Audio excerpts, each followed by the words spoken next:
Hello and welcome to Fats on Film. I am your host, Hannah Ogilvie, and this is the podcast where we discuss all things fat representation in film, TV, and wider media.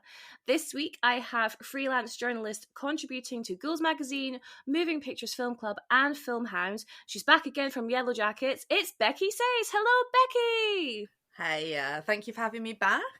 Oh, I'm so happy to have you back. How have you been? Good, yeah, good. Very, very busy over Halloween. It's horror journalist Christmas, so it's just a little downtime now before actual Christmas. Oh my god, that's such a good point. Have you been able to go to any film festivals this year?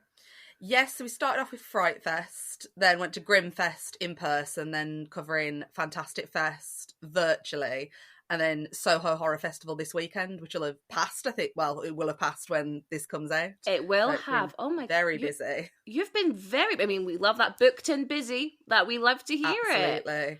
Oh, congratulations. And have there been any standouts through your festival runs?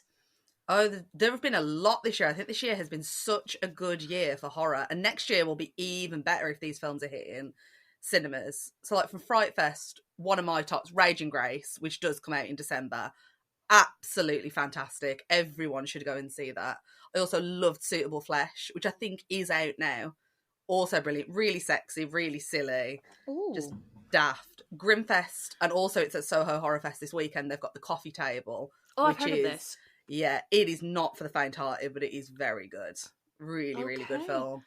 It's interesting you say that, Becky, because I feel like in the horror vibe this year, people haven't been super excited with what horror has had to offer in 2023. But do you think maybe what's coming around the festival circuit this year and maybe coming for release next year will be a better year for horror? Yeah, definitely. I mean, I've seen the sort of sentiment echoed as well, and I think it is because a lot of the big releases, like for me, I thought Insidious was a little bit of a letdown. Didn't enjoy The Exorcist, didn't enjoy Five Nights at Freddy's. I loved Evil Dead, but I know that was quite hit and miss with a lot of people as well. I think a lot of the big releases have really sort of let people down, but there have been some really, really good, like, smaller releases this year. That's a really good point. So I think out of the, three you've just mentioned, I haven't seen any of them. I haven't seen Insidious. I haven't seen The Exorcist Believer. I haven't seen Five Nights at Freddy's. Yeah, I do want to see Five Nights because I love the game. And I love the YouTuber Markiplier who plays it a lot. Yeah. But saying that, I have really enjoyed Talk to Me this year, and I can't believe I forgot to mention that. No, sure. Well, I mean, again, that's not one of the big releases. You know, that is that's a smaller production, Australian film from like debut directors. Like that is going to be smaller, but it's on Netflix now, Netflix UK, anyone, and I would 100% recommend it because it is so creepy and good and sad.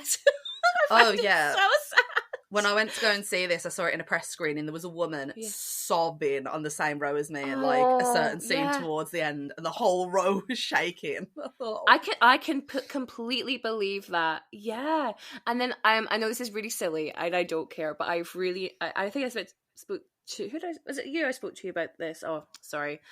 So many people, so many conversations. The Pope's Exorcist. Oh no, I did love that though. Oh good. I thought it was so silly.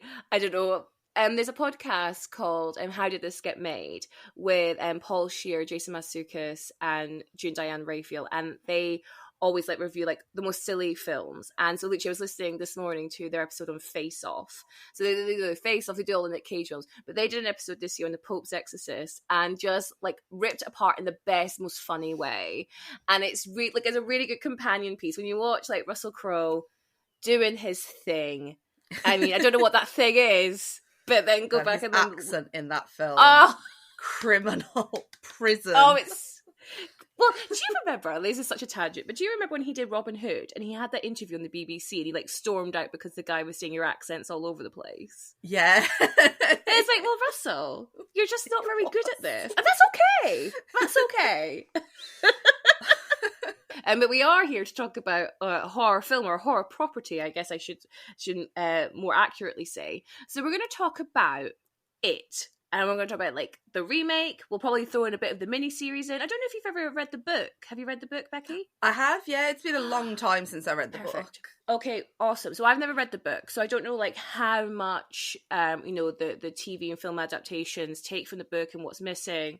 But, yeah, let's get into it. So, I'll start with It Chapter 1. So It Chapter 1 was released in 2017, directed by Andy Muschietti. I hope I'm saying that correctly. And they also did Mama, which also stars Jessica Chastain. And I had no idea, but he did The Flash this year. I had no idea. There we go.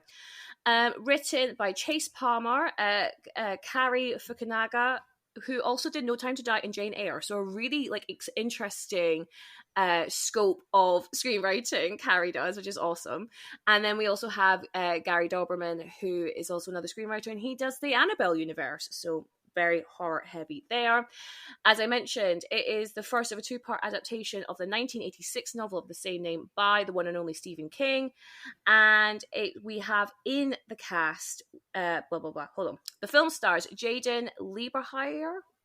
How do I say that? Do you know? I am not 100% sure. I'm sorry, right. Jaden. Yeah, I'm sorry, Jaden. Bill Skarsgård, Jeremy Ray Taylor, Sophia Lillis, Finn Wolfhard, Wyatt Oleff, Chosen Jacobs, Jack Dylan Grazer, Nicholas Hamilton, and Jackson Robert Scott. Then we have It Chapter 2, which was released in 2019 by the same director, and the screenplay's only by Gary Doberman this time, which actually might make a lot of sense. And we have the kind of adult cast to our child cast, where we have Jessica Chastain, James McAvoy, Bill Hader, Isaiah Mustafa, Jay Ryan, James Ranson, and Andy Bean. Okay, all right. Chapter 1, the budget was around $35 to $40 million, and it made, Becky, I actually gasped when I read this, it made $702 million, making it the highest grossing horror film of all time. Yeah, it does not surprise me. Like, I remember the hype around this, even years before it came out, when people knew it was coming out, the anticipation for the cast. People were so excited. And then when it came out, it just blew up. Like, it was everywhere. Pennywise was everywhere. So what... I will go into it now. Why do you think it was so successful? I think it's because it did stay true to the original, but I think it really brought it into, like, the modern day, like what modern horror fans want out of a horror film. So it kept the original sort of story, and it kept sort of the nostalgic elements of it really, like, firmly rooted in the original. But a lot of the scares in it were really modernised, because when you watch the original It back now, as much as I love it, I'm sorry, Stephen King fans, it's very dated, and it is quite hard to get through. Because it just doesn't connect, I don't think, with a modern audience now. Whereas the new one, it is scary. They really, really nailed the fear. And through word of mouth, people saying, like, oh, this is actually scary, more and more people went to go and see it. You're totally right. That word of mouth element, and we know these films now. Like, that when a film in modern day gets that word of mouth excitement, you can really feel it's very palpable. And I appreciate this isn't horror, but I remember that with Knives Out. I remember that, like, that was in the cinema for weeks, wasn't it? Because people kept on going to, like, you know, the friends or family. It's such a, like, you know, all ages could enjoy Knives Out, right? So I remember going to my parents, be like, you have to go watch it, and they would have told their friends, and they would have told their children. So it was just had to be constantly in the cinema because people were constantly going back to go watch it. And I remember that with It as well. And again, you know, we know, Becky, as being like horror fans, that sometimes horror can feel very on its own island. You know, it's not as respected as, say, other genres. But with it felt like it transcended that isolation of the genre. And I feel everyone went to go see it. Yeah, I saw so many people, like, on social media that I went to school with that never really go to the cinema, go in with their friends and their family to go and see this. Like, I had family members that went to go and see it that would never normally watch horror. It's absolutely huge. When we went to go and see it, I went to go and see it with my husband, then went to go and see it with friends. The cinema was packed. Yes. It was so nice to see, because we'd been seeing films, like, this is when we had, like, Cineworld cards and went constantly, pre-kids, when we had time to do things, we'd go constantly. And we were always in half-full cinema rooms, if not a couple of people dotted around. Literally, Whereas the first time we went to go and see it was late at night, and it was packed. I love that. I love that vibe. I miss that vibe. And again, like, luckily, I would say with the Barbenheimer that happened in the summer, I felt that again. Like, both times I saw those films, it was a packed cinema, you know. And to quote the Nikki K, whatever it is, the AMC advert she does, was like, "This is why we go to the cinema. Like that is why we go to the cinema, to like feel that energy." And I remember when me and my partner went to see Chapter One. I really hope he doesn't mind me saying the story, but he's quite a jumpy person, Yeah, and not I'm a with lot. him. Oh, okay, perfect. So you and Graham will get on really well here. So he really can like leap out of his skin a little bit. And we were sat, we had a row towards like the edge of the cinema, so not in the main part, one to the left. And there was like, maybe like a group of 4 teenagers, maybe like 15, 16 years old, next to us. And the scene where in Chapter One, where they're in the garage and they're going through the slideshow. And then all of a sudden, massive Pennywise jumps through the screen. Oh my God, Graham leapt out of his skin. And like, I started laughing because I find that really funny. And all these kids were laughing as well. But it is scary. Like, it is meant to make you jump, It is meant to make you jump. So he just did what he was meant to do. But it was just so funny. Like that, again, that like camaraderie with your audience where we're all kind of in that joke together. I adore that feeling. Yeah, absolutely. And they probably remember that. And they will say, I saw it and it was so scary. This man jumped out of his seat. That's so fun. I know, totally, you're so right. I never even thought of that. Like they tell this story themselves. Like it's funny how like, again, very much like part of like living together as a community where we have an impact with someone's life. We become a story that they tell other people that will never cross paths again. They have no idea who I am or who we are, but they'll be like, "Oh my God, do you remember that guy?" And it's Graham. Yeah. Okay, just to like tidy up the plot, commercial overview even. So Chapter 2, so similarly, so they have a budget of 80 million, so like double the budget, which makes sense when you think about the cast we have in the second one. But it made 473 million. So I say only, it's still a lot of money. And that is actually currently number 5 in the highest grossing horror films of all time. So we have Chapter 1 at number 1, and we have Chapter 2 at number 5. Now, one of the biggest, most powerful things we have as consumers is voting with our wallet. And if we were to assess what this says, I think this makes sense why Chapter 1 is so much higher than Chapter 2 in terms of earnings. Because we did talk a little bit before, and spoilers for what's coming ahead, but me and Becky are not the biggest fans of Chapter 2. Either one, like the original or the remake, I don't like it. Sure. I don't. Yes. Yeah. That's a really good point. Because I have seen the miniseries, but only once. It was a while ago. So have you seen it more recently? Yeah, we watch it quite a lot. Like my husband is the biggest It fan. I know. Oh, like he will watch it every year constantly. He loves it. His nan showed it in when he was like really, really young. Too young. And it's just way too young. But it's stuck with him ever since. Yeah. It was the first horror film he ever watched, and he just loves it. It reminds him of his nan. So we watch it a lot. But I really struggle working through like the second half of the original. I rarely rewatch that, and I struggle with the 2019 one as well. I just don't. I do think the remake is better, personally. Okay. I do prefer the remake to the original, but it's just not as interesting as the kids. I don't think it works as well. And I feel like people knew that from the first time round. I know the first, again, with part 2 and part 1, the first time round, it is lower rated, and I feel like people didn't go and see it because of that, knowing like, it's a bit more boring, which is surprising considering the cast behind it.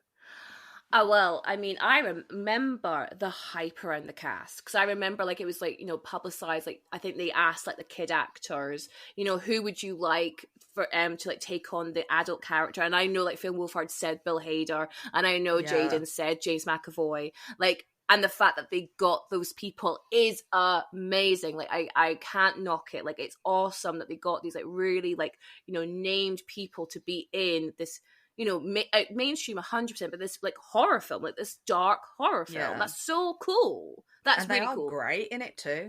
They are so good. Yeah. I think my problem is I struggle with the characterization of the adults, which I'd like to get into when we get there. But before we're jumping ahead of ourselves, really. Becky, could you please give me and the listeners a plot synopsis on It Chapter 1 and 2? Yeah, of course. So, It Chapter 1, we see a group of 7 unlikely friends who dub themselves the Losers Club. They are Bill, Richie, Ben, Mike, Eddie, Stanley and Beverly. And in It Chapter 1, they fight a nightmarish creature they come to know as Pennywise, who feeds on their fear in the wake of Bill's brother Georgie's death.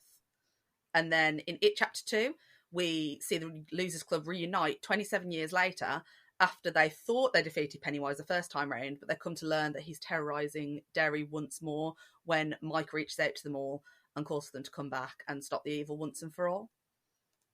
That was perfect. Felt like, is this going to be the possible task? Because it's like 5 hours worth of film. I don't know how many hours of a miniseries to like put into like a concise synopsis, but you smashed it, and that is why you do what you do, and we appreciate that, Becky.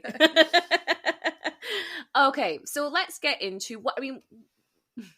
We've already kind of talked about your history with it, but why did you think it would be a good film or property to talk about on Facts on Film?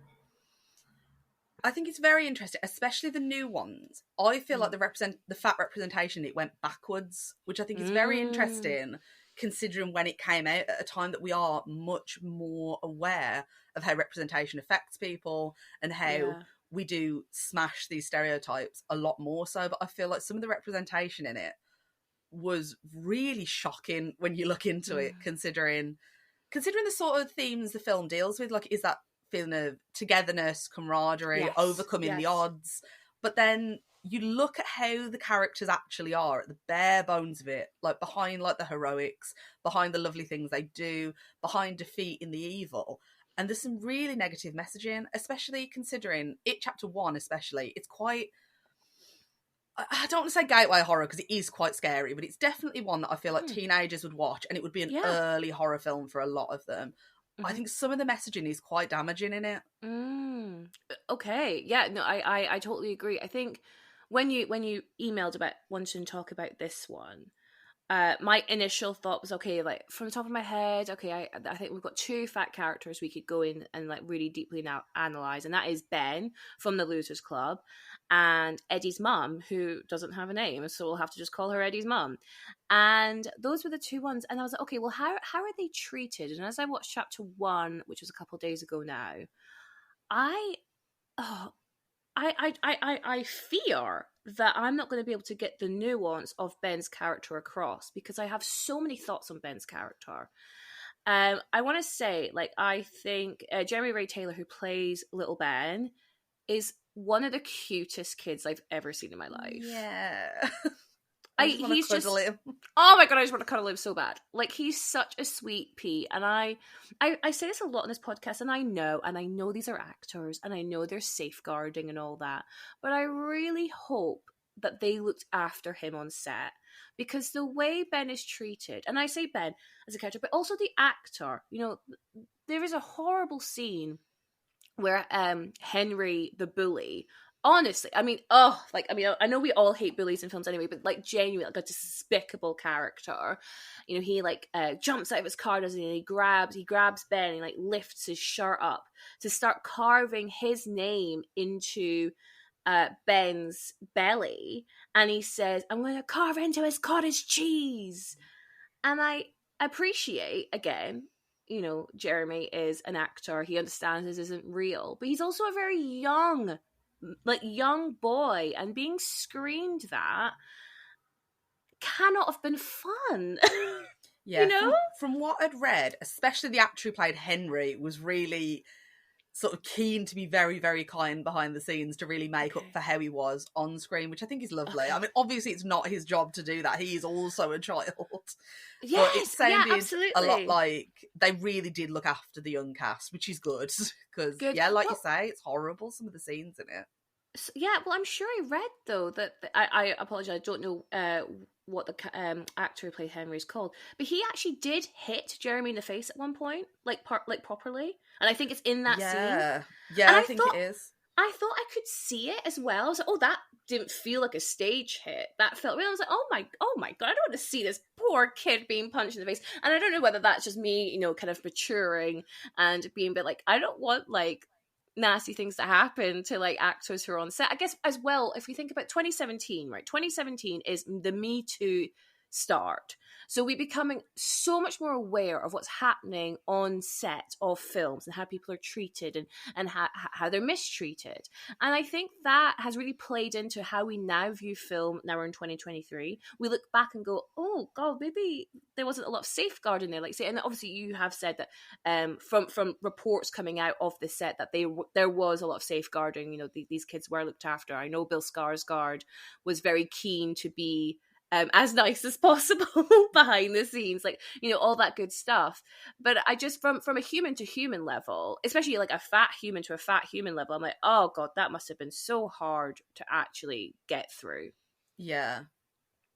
No, I totally agree. Like, me personally, I would be really, really upset in that sort of situation. Like, I know it's a script, I know it's not real, but a lot of us will have heard horrible things like that if we were like fat children. Would have heard these horrible things, and it's very sort of very raw hearing it from another person as you get older. Absolutely. Well, I mean, that is what Ben's character is playing on. It is for those fat kids who have been tormented because they're fat and you know, bullied, felt you know, no friends. I mean, like Ben, like if we talk about Ben as a character, we understand he's the new kid at school. And it's interesting, that isn't it? Because when they say new kid at school, it's like, well, how new? Because we're in the summer now. So has he been there the whole year and never made a friend, or has he only just started a few weeks ago, just before term ended? Like, what? How new is Ben? And that really upset me. Like, how he's on his own, and then he bumps into Beverly. And I just want to say, this is part of the characterization of Ben.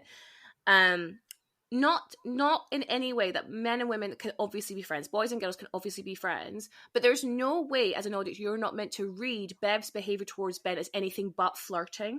And so, like, I understand why Ben falls head over heels in love with her. Like, I get it. Like, of course he would, you know?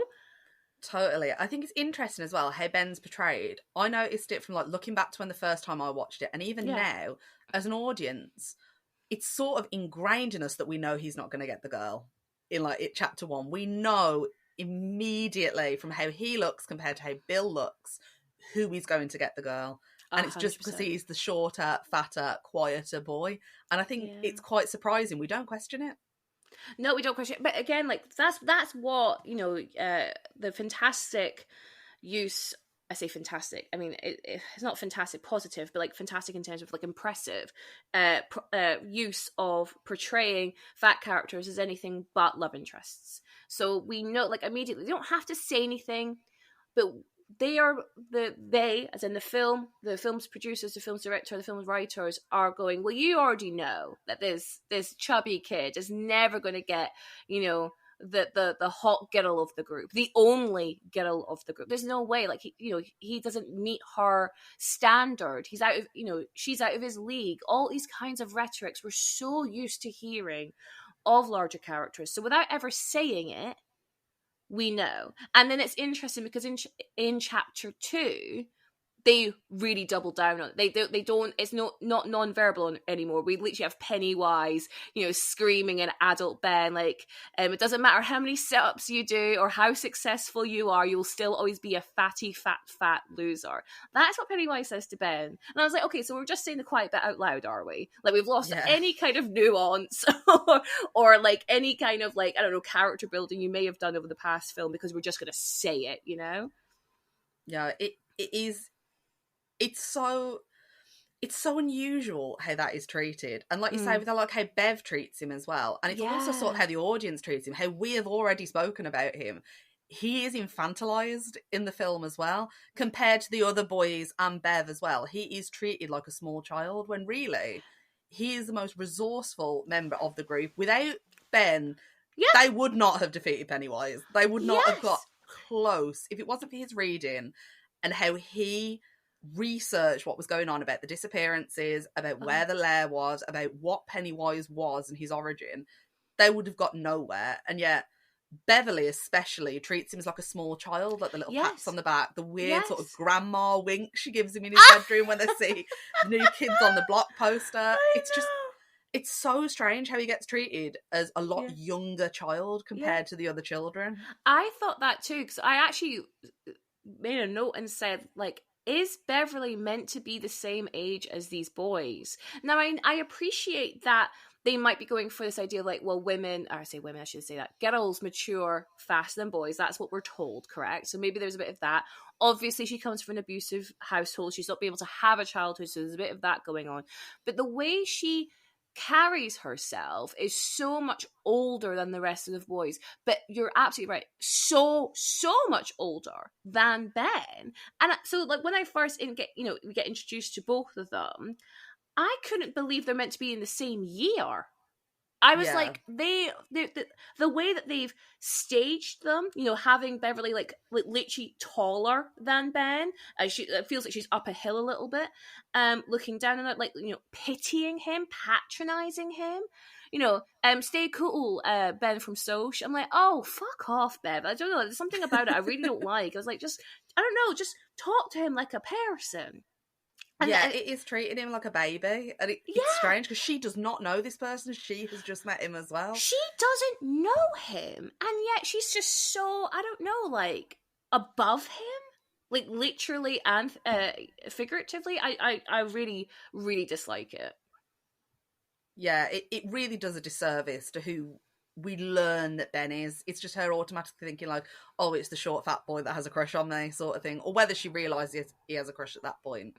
Debatable sort of thing, but because then if you compare like Bill's characterization, Bill's main drive in the film is to find Georgie. And also, again, side note, the actor who plays Georgie is one of the cutest children I've ever seen in my life, and he's also a fantastic actor.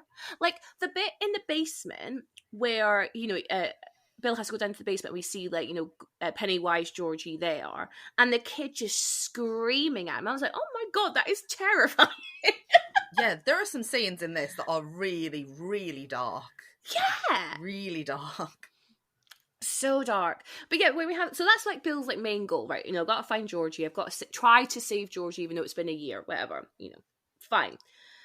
But then his B plot, I guess, is Beverly. Yeah, even though like there actually really isn't any interaction with them. There's like this, there's a mention of that they kissed during like a third grade play or something, but there's clearly not been much interaction. I mean, obviously all the boys fancy her to a degree because she is the only girl in the group. She's there in her underwear at the quarry swim scene. Like, I get that. But other than that, there isn't really anything else going on there. Apart from what you say, which is that Bill is the leader of the group. He is the taller and more slender build of the group. It makes sense that he is therefore the most attractive, in air quotes, and therefore obviously Bev would go for him.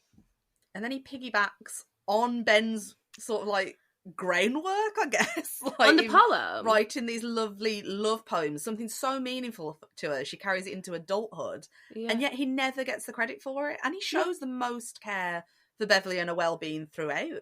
Yeah. Well, that's interesting, isn't it? Because like when there's a scene where when they find Mike, who's being bullied. I mean, I say bullied, I mean like just beaten the fuck up by the bullies. And the Losers Club come and they like take Mike in, and it's a rock war, and I absolutely love Finn Wolfhard just screaming rock war. Like I think that's really funny.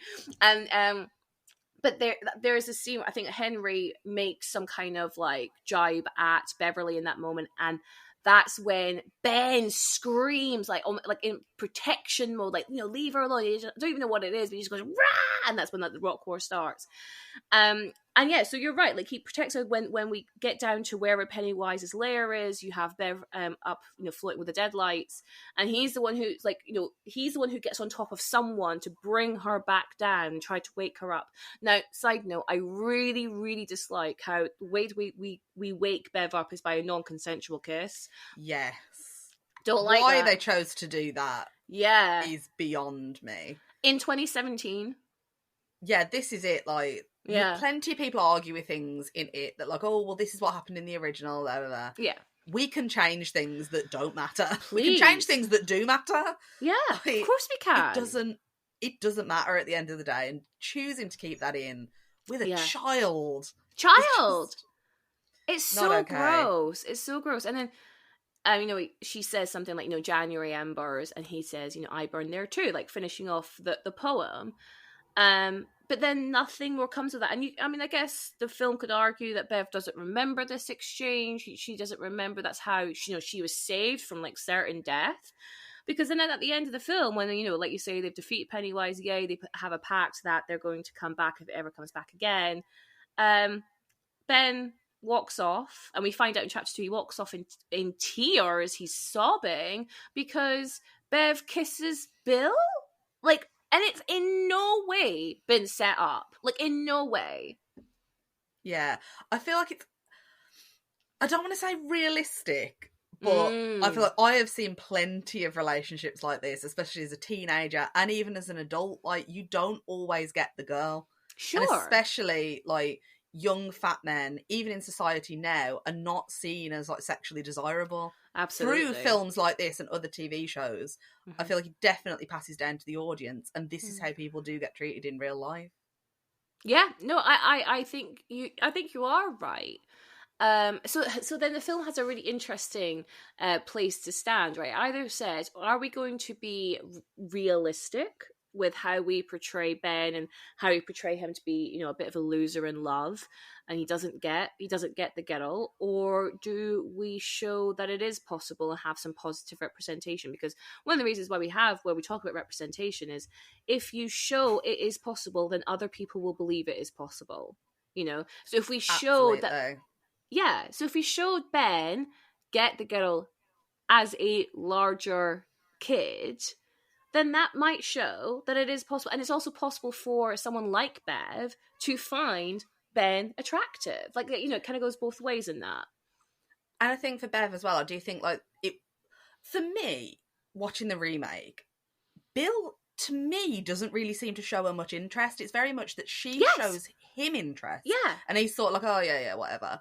And she chases the man that seems emotionally unavailable, as opposed to a man that has her emotional needs, like, at the forefront of his mind. And for me, there's that flip side to it as well, of showing that girls can make sort of... I don't know how to word it.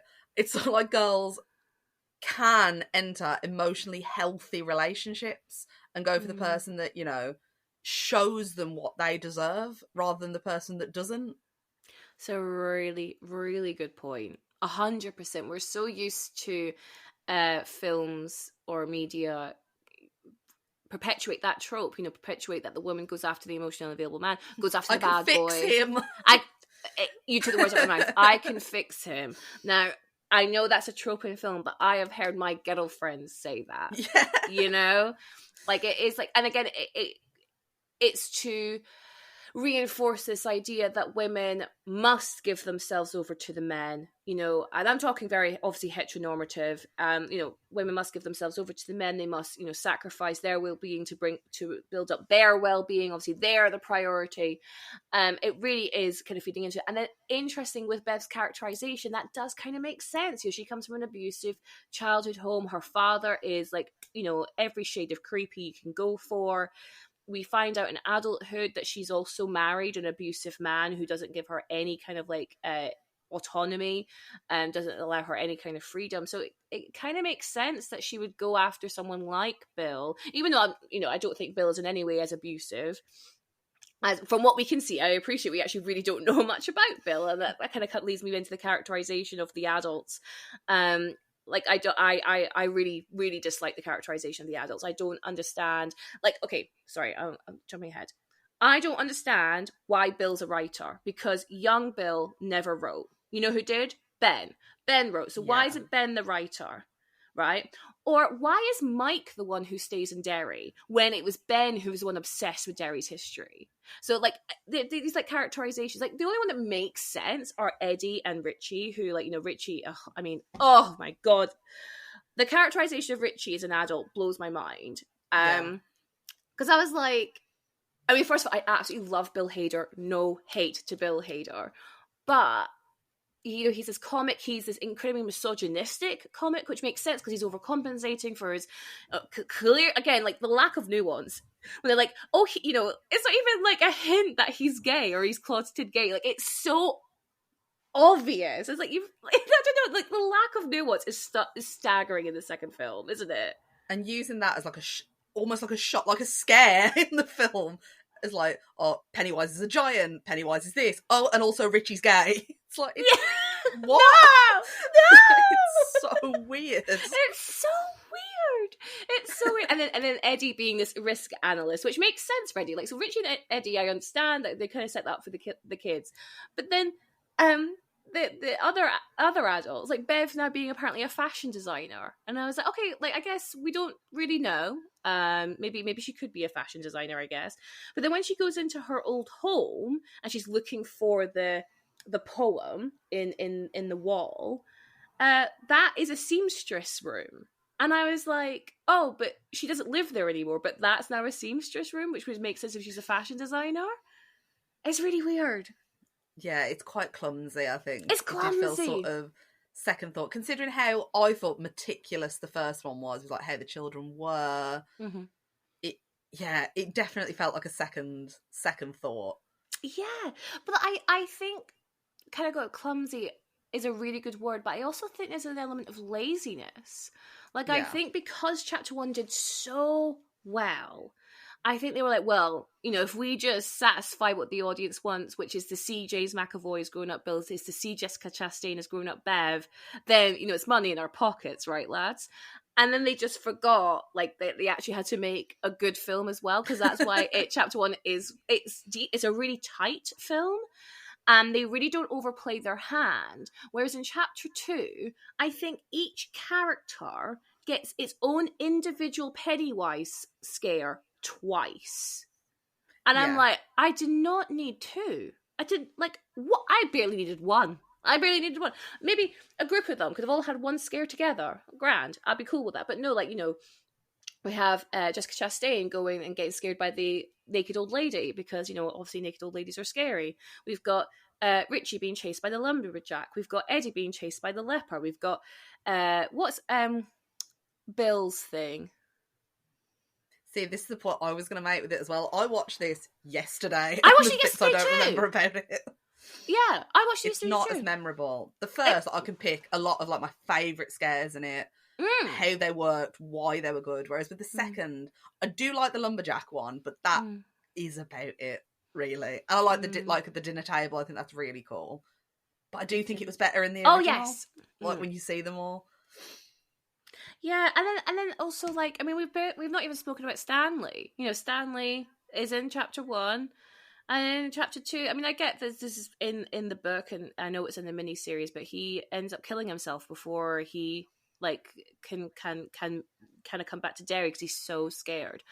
And there's something about that where, like, they all have lost their memory to a certain degree, right? But when Mike rings them, they all feel that fear and they know they have to come back. And obviously that fear is so great for Stanley that he can't face it. But then at the same time, he manages to write a letter to Bill just before he does it, which doesn't make sense.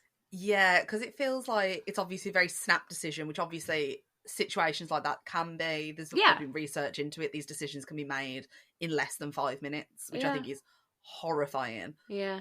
But yeah, like you say, it does seem like a very sort of out of character. But then we don't really learn anything about his adult character. I wanted a little bit more like at least someone knew where his like headspace was at, what he was doing, but no one really did. And I thought that was, I mean, it's sort of realistic because we lose touch with friends as we get older and people, if nobody was talking to him, nobody would know necessarily. But I don't know, it did feel like a little bit of a disservice to his character when we do learn so much more about them in the first one and people care about the children in it.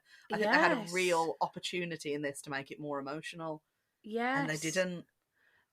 No, and I think what you're saying there, like how like no one seems to know where his headspace is. The one thing that I was really struck by watching chapter 2 was just how, what's the word? Throwaway the wives are. So we have like Bill's wife, played by Jess Wexler, Teeth. I was very excited. She looks stunning, and she has maybe 2 lines. She's covered in blood, which I think is really fun. And then, he says something like, why can't you not just be the woman I want you to be? And then he goes, I mean written, because he's written this character. That's all we see of her. Now, I know in the miniseries, Audra has a lot more to do in the adult timeline, but they've completely removed that. And I'm like, hold on, you had 3 hours of runtime, and you've decided to get rid of the only other female character in this franchise. Honestly, that, like, if we weren't talking about fat representation, the female representation in the remakes is a whole other kettle of fish of like how bad it is. So I mean, bad. taking it back to Ben, like back into chapter 1, with how the bullies talk to him, they nickname him Tits. Right. Okay. They reduce him to a female body as an insult. And I think that is shocking. Yeah. Again, in 2017, to decide that that's okay. So in the miniseries, then, what are the bullies calling him there? They don't call him Tits? I can't remember. I haven't rewatched it in quite a while. I can't remember if they did or not. I don't think they do, but someone correct me if I am wrong. He does still get the brunt of the bullying. Yeah. As of the same, but I feel like it is more pronounced in the remakes. Yeah. Yeah, oh no, it definitely is. I was really like aghast at it. I was like, oh, that is so nasty. But I wanted to kind of lead into this thought exercise I had, and this is that when I said earlier, I don't know if I'm going to be able to do justice what I want to speak about, because it's so nuanced. But you're right. In Ben's character, he is bullied. He is called Tits. He is, he is being mocked for having a more feminine body, and that is an insult, right? And that's horrible. And like, as an audience, you're meant to gauge that this is horrible and nasty to hear, and you wouldn't want this wished upon yourself or anyone else. But when we talk about fat women, there's always this kind of disconnect from femininity. Like, fat women aren't feminine. They're not women because they're not slender. They're not, they've not got the curves in the right places. And it's like we have this weird, I don't know, like what the paradox. It's a paradox, right? Where you have apparently fat men. Because I was thinking as well in Fight Club with Meatloaf's character, Bitch Tits. You have this fat men are feminized and ridiculed for being, having, quote unquote feminine features, mainly boobs. But then fat women are demonized for not being women enough. But they are women. And they're not seen as like sexually attractive. They're not seen as like, if you are sexually attracted to a fat woman, it's more, it's accused of being a fetish. It's accused of being something untoward. It's demonized to a certain degree, right? And I'm just like, what are your thoughts on that? Like, where does that come from? You've got this weird dichotomy between the two, and watching Ben being, screamed tits at by Henry, it really was struck with like how confusing that actually is. Yeah, absolutely. I mean, it is a fascinating point. It's almost like putting it down to the idea of being compared to the opposite gender, the idea of like gender dysphoria, gender bending is the worst possible thing. Like, not being seen as to fit your gender norm is the worst thing. Like, not to be seen with like the perfect hourglass female figure. Oh, well, you're like a man and you shouldn't want to be anything like the opposite gender. And then with a boy being seen as having a chest, having curves, having excess fat is seen as, oh, you look like a woman and you don't want to look like that. It's almost like you want to fit the sort of sample size norm, or you're demonized and you look like the opposite gender, which it's just crazy that is a thing. Like, when we went through the 80s and like androgynous looks, especially at the time that the original It was released, there was a lot more sort of playing with gender, playing with androgyny. But yeah, like you say, we still have that now. Yeah. People still talk and act like that now. It's shocking. I mean, look at someone like Sam Smith, for example, in the media, how he is compared to like, or how they are compared, to looking like a woman, being feminine, purely because of being a bigger person. And that is seen as a bad thing when they are deliberately playing with gender, playing with how they dressing how they are happy and how they see fit, and what looks fabulous, I think, 10 times out of 10. Oh, yeah. But that is a bad thing because, oh, they look like a woman, oh, they're dressing like a woman, they're dressing like a woman going to the Brits. Yeah. Crazy. Yeah, and I think on that, just to expand that thought further, I don't see, personally, and maybe this is just my own algorithm, my own echo chamber, drag race is a massive cultural phenomenon, and I'm very, very happy for it. I fucking love drag. But when I look at, drag queens comments, it's always, oh my God, girl, you look amazing. You look great. The word fishy is used. And, I know there's a whole other thought exercise we can have around that term. But, it's positive. I think that's what I'm trying to say. It's overwhelmingly positive. Like, oh, you look so good. Like, unclockable. That kind of stuff. But then when we have Sam Smith, sorry, and they've posted maybe a video of themselves performing, and I know they love to wear like really like kind of risque avant-garde clothing when they're performing, probably getting their chest out, maybe wearing nipple tassels, that kind of vibe, and their comments are like, I miss the old Sam Smith, or like, oh, just put some clothes on. And like the difference is like, well, apparently you're okay with drag queens because I don't know, maybe it's this like over exaggerated look. It's it's part of the act, knowing that they are quote unquote, potentially, not all drag queens are, but quite a few of them are cis men, and they perform drag as an art form. Whereas Sam Smith is like living their authentic self, and their authentic self is in the grey of the gender binary, and it's that's what's pissed them off. Then plus the fact that they are bigger, like, oh my God, how dare you? Because again, like when I see Sam Smith has spoken at length about how much they were in the depths of an eating disorder when they first came on the scene, and that they look at their first album cover, or maybe single cover, and they've said like, I was starving in that photo shoot. And people still have the nerve to be like, oh, they looked so good back then, I miss the old Sam Smith. It's like, they were in a really bad place, but you would rather them be in a bad place but thin and masculine conforming than be a bit bigger, be living their authentic self, living in the grey of the gender binary, but they're happy. You would rather them be unhappy and conform. Isn't that fascinating? It's shocking. It's like you say, I think it is this fear of transness in like the 2020s that we've seen so brazenly on TV. We've heard politicians say it. It's so almost acceptable now to be so transphobic. It is that fear of being presented as trans or anything other than the gender binary that you are born into, that you are assigned at birth, which I think it's terrifying. It's awful that is so accepted still. And on that, you mentioned about how potentially with Ben's characterization, potentially calling them tits, insinuating their bodies more feminine, in the vein perhaps to other Ben. And I think where we talk about where fat women are called, nasty names for not being feminine enough, being like more masculine, and it is to other them. And maybe that is just the goal. Like at the highest level, like, I appreciate we're both not psychiatrists, but at the highest level, it feels like it's just a weapon in order to other and isolate their victims further. Yeah, it feels like if you other them, it won't be you. It almost seems like the bullies will do it. So it's like, if I can make them as far from me as possible, it won't be me.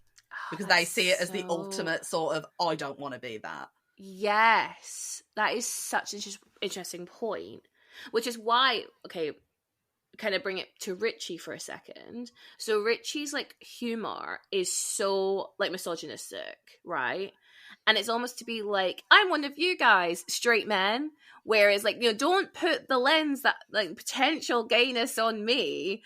And it's kind of like that. I don't think Richie is a bully per se.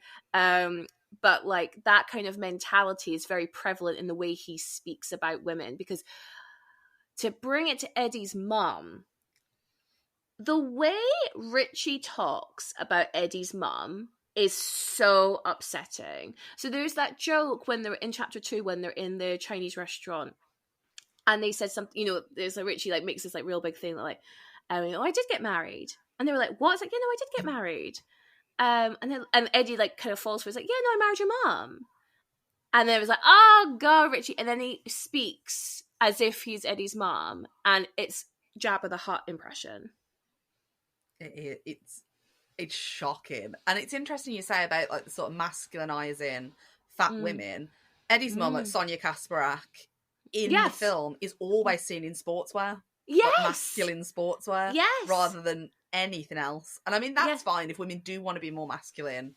I invite that. Like we see it in things like Scream, like Sydney Prescott is always dressed very masculine and still maintains her femininity. Yeah. But we don't really see that with Eddie's mum. She doesn't maintain any femininity, is all. She's seen quite masculine, and she's painted as like undesirable, and that's why she's so close to her son. Another man couldn't possibly love her, so she has to keep her son close. I know. Isn't that so dark? I know. And considering like in the books, I don't think it is in the first film, but it is in the books, she's been married twice. Like she had her first husband who passed away, Eddie's dad, and then she's married again.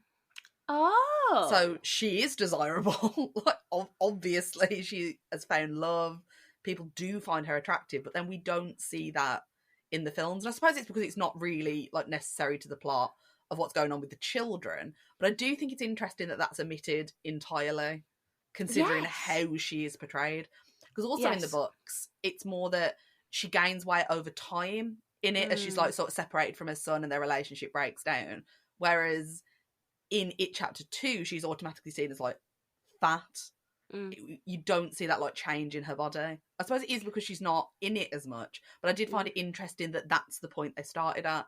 When that's not how she is portrayed in the books. It seemed interesting to me they sort of went backwards with that portrayal.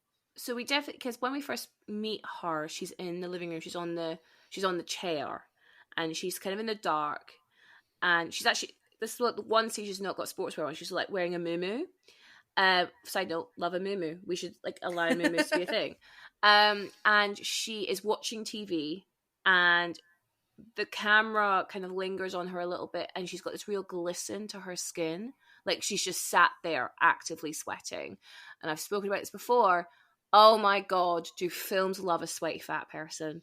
I know. I find that so weird, considering how germ-phobic and like how pro cleanliness she is. That seemed so out of character. That entire scene, because the house looks dirty, it looks cluttered when you think, but it isn't when you see it in a later scene. It's so tidy, like when Eddie finally confronts her.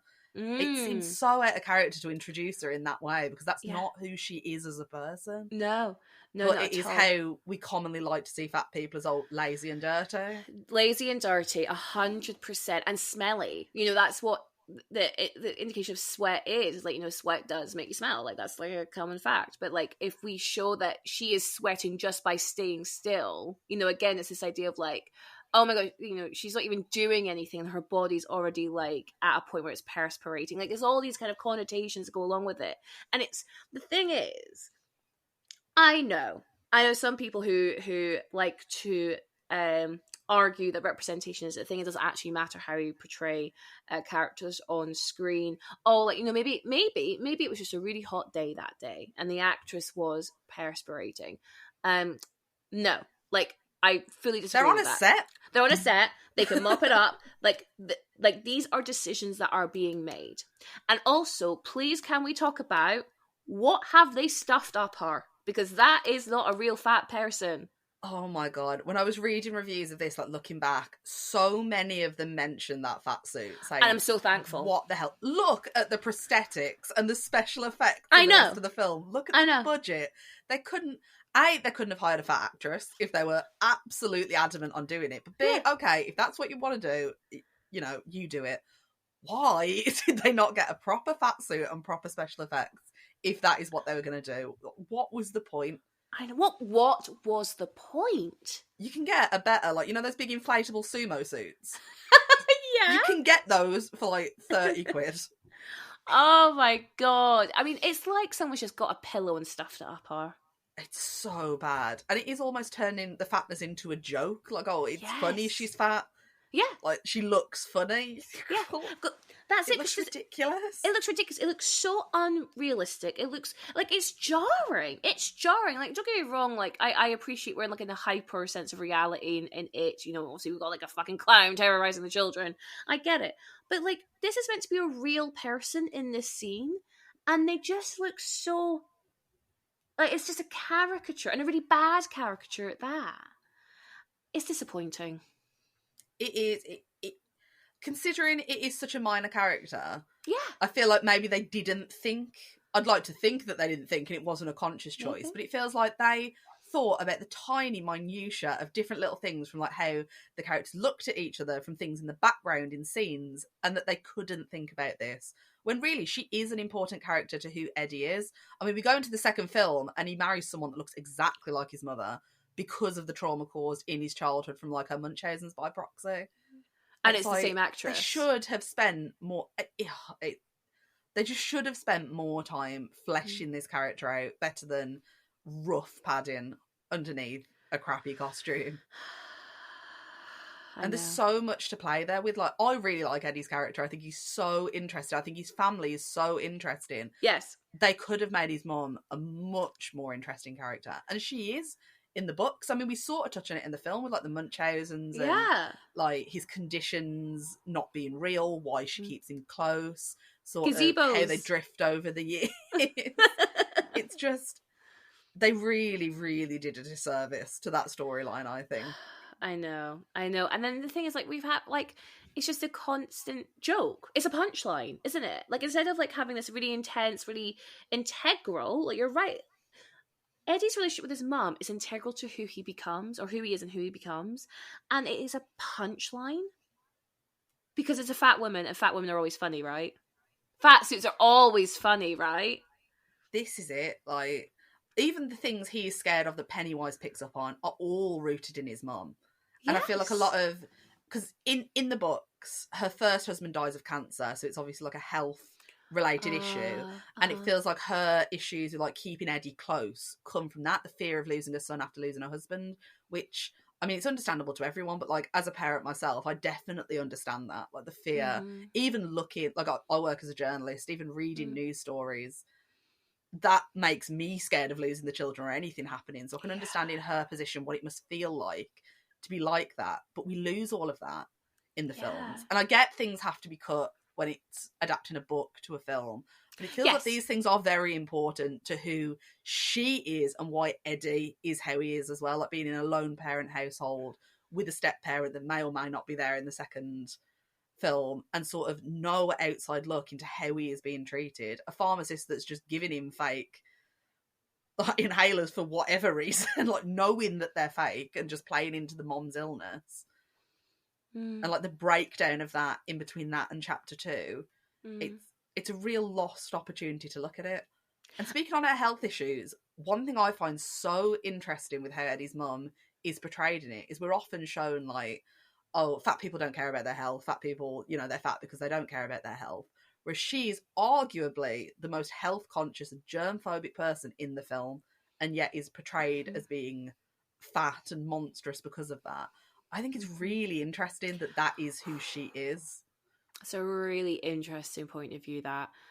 Like, so yeah, you have again the film playing on what we understand to be fat stereotypes. Like you say, fat people are seen as unhealthy, fat people are seen as not caring about their health, they're happy, quote unquote, to die young.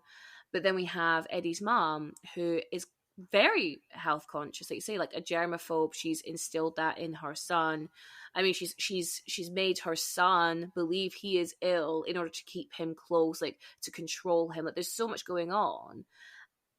But because she uses that health consciousness for control, she's still monstrous. Like the scene where she picks Eddie up and he's got the broken arm, and you know throws him in the car, and then she like stomps around. You know, she's furious, right? She stomps around the car, and just even like the added sound effects of the car squeaking as she's getting in. I'm like, these are all purposeful choices they've made. You know, to show that, you know, she's so large, even the car is like straining under her getting in it. Like, it's just And she's got that, that's where she's got the shell suit on. Yeah. Also, side note, phenomenal. Like, I love that. I mean, I wish she wore more. I wish, like to your point, maybe if she was in something more feminine. But I love a shell suit, and I think, the 80s really rocked them. But I love that shell suit as well. Yeah, I love it. She looks great. She looks great. But again, we can see the fat suit. I mean, I don't even want to call it that. It's not that. It's a pillow. Like, oh, it's so bad. But we can see it. Add those sound effects into the car and still couldn't get a good fat suit is unbelievable. Oh, I know. It's just ridiculous. And then, we mentioned in chapter 2, when Eddie's an adult, we understand that Eddie's mum has passed. Yeah. Which, I mean, that's not unusual. They are like in their 40s by this point, and parents could, I don't know how old the other parents are, but the only other parent we know who has died by this point is Bev's dad. So I think it's really interesting, like, how we don't hear if any of the other parents have died. Like, have they died young? When did they die? We don't know when Eddie's mum did die. And again, when we come back to that trope of, like, fat people, well, we believe that fat people die young, I think it's really telling that they mention that Eddie's mum has apparently died. And what's even more weird about that is, like, how does a pharmacist not know that Eddie's mum has died? She was clearly in there every damn day getting prescriptions and shit.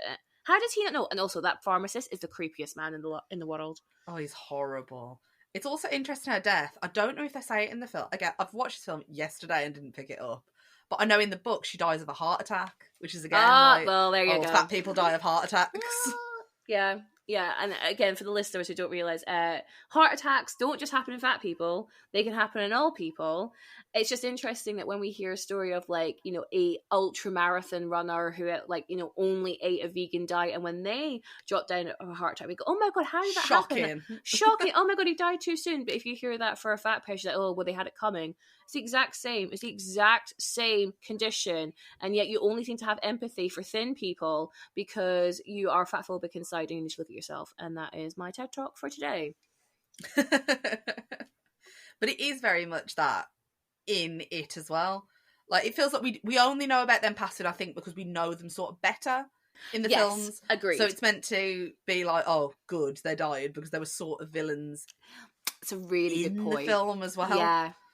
Yeah. But it is interesting, like you say, we don't really get to know any of the other parents, because you do in the book. There is a little bit more about each of them. Again, more so Bev's dad and Eddie's mum, because they are sort of not more involved, but they are more integral to who they are because of their faults. But it's interesting that Eddie's mum's faults come from her being fat in the film rather than, anything else, really. Yeah, absolutely. That we mentioned earlier, Eddie marries a woman who's very much like his mum, played by the same actress. We see her in one scene, again, coming back to, like, how throwaway the wives are in chapter 2. But there is a scene where, I'm just looking for it now. That's it. So adult Eddie, he is nervous to go and, fight Pennywise. Granted, you should be nervous. And Richie's trying to, like, big him up, getting really, like, pumped. You got this, look how brave you are. And he says various things about, like, how brave he is. And the third thing he says, it's like, who married a woman 10 times their own body mass? And then Eddie goes, I did. And he goes, yeah, you're braver than you are. Or braver than you think, or something like that. It's a horrible thing, and it's tapping into, I think, that fear for a lot of women, especially fat women, of being bigger than their partner. Yeah. Like, it is a thing a lot of people are put off by and are upset by, especially in, like, intimate situations. So to make that the butt of a joke in someone being brave, I think is so horrible. So unnecessary. Again, I know it feeds into the Richie misogyny character as well, but it's so unnecessary. And, like, also, I just want, like, what would be brave about that? What brave to who? Brave in front of society for judging him for finding a wife that is fat. Brave because he endures, like, her in intimate situations where, like, arguably if they were, like, doing cowgirl, for example, she has to get on top of him in like when they're having sex, and he's brave for withstanding, like, the weight. Like, what brave how and it's just, when I heard that again, I paused it because I had to write it down, but I was also like, I can't believe in 2019 they wrote that thinking that is funny. The thing that I found shocking is, like, me and my husband watched it, and we both said neither of us picked up on it, because it's not that out of place. Like, you still hear it in films, and especially, like, older films. It's not that out of the ordinary joke. It's not, it's so ingrained, this sort of language towards fat women, that it just goes straight over your head, which, as a fat woman myself, I was like, how have I missed that? How have I missed it? Yeah, 100%. Like, I think, like you say, it's just so normalized. We expect to hear it, and again, like with Richie's character, like it's not beyond the realms of possibility he's going to say something like that. Like that's his shtick, taking the piss out of Eddie's mom and about how like disgusting and gross and fat she is, and who would ever want to be with her. But I'm going to be with her because I'm going to fuck you over, Eddie. Like, it's interesting, isn't it? Because like Richie's joke about him like marrying Eddie's mom isn't like because she's like Stacy's mom. It's because he knows it will annoy Eddie, and that's his goal. So like, again, throw away the woman, the human being in the middle of this joke. It's just, the punchline is just to rile Eddie up, because, and as we know, like throughout chapter 2, Eddie is the source of Richie's affection. And Yeah. anything to get like Eddie to pay attention to him, he'll do it, even if it means slagging off his mum and wife. It is interesting how the wives and the women in the plot are demeaned like that, but even more so, like, specifically Eddie's mum, because of being a fat person. It feels like it's an added, like, insult to injury. And it's almost like, oh, it's funny that I find your mum attractive because she couldn't possibly really be attractive. Yes, yeah. It's like... It's gross. Should we talk about Thin Ben? That, to me, is... It's the fact that, again, it's just saying out loud what everyone thinks. The amount of people commenting on it when they first meet up, like, oh, like, look at him now sort of thing. It's unbelievable that the whole object of his sort of glow up in the film is to become the love interest. Yes. And it's like you'd said earlier when we spoke about it before. In the original film, he's not like this big buff, like, jacked guy. No, Jason Ritter wasn't that guy. Yeah. It's such a disservice to, like, Ben had so many fantastic qualities as a child and still does, like, maintaining them as an adult, but it almost feels like he loses a lot of his personality with his sort of looks changing almost. It feels like he's just sort of relying on, like, oh, I'm the attractive adult now. And that's it. He doesn't seem to maintain any of what made his character so interesting and so integral to the group. Mm-hmm. It's just like, oh, well, I'm good looking now. That's it. That's all I need. And I think it's such a shame how his character changes in the second film. Like, it really is. Yeah, because I would argue, like, the